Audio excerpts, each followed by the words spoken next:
شباب فوق سكرونا الابواب بليز. جيمي، دي اول مره ذا فويس؟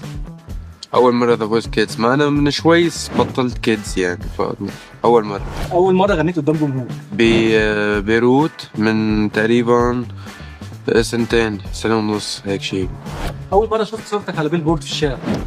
كمان وقت أول حفلة ببيروت كنت كتير مبسوط، هيك إنه عم بيعلنوا عن حفلتي بطرقات بيروت. كنت عامل بوز ازاي؟ كنت جائر بعمل هيك إنه أنا الفنان الخطير. اول معجب اخذ معاك سيلفي؟ أو كنت لسه بتركيا، كنت عامل غنية أصلا ما بعرف كيف عرف شكلي، أو يمكن مش معجب هو حب ياخد صورة بس إنه أخذ صورة. اول مره غنيت اغنيه مش ليك؟ بعتقد لسلطان الطرب أبو وديع، حلف القمر. اول مره حد من العيله قال لك انا فخور بيك؟ هي كانت أول حفلة صراحة ببيروت محورية بحياتي، لما صار الحلم الفني تبعي حقيقة واترجم مع الجمهور على أرض الواقع، وكانوا العيلة عم بيشوفوا هذا الشيء، فكان أبي وأمي صراحة. اول واحد عمل لك لايك على الانستجرام؟ أنا من حسابي الفيك.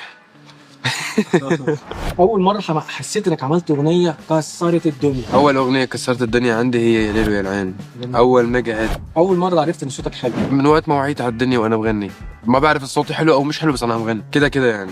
اول واحد قال لك انت مش هتنجح؟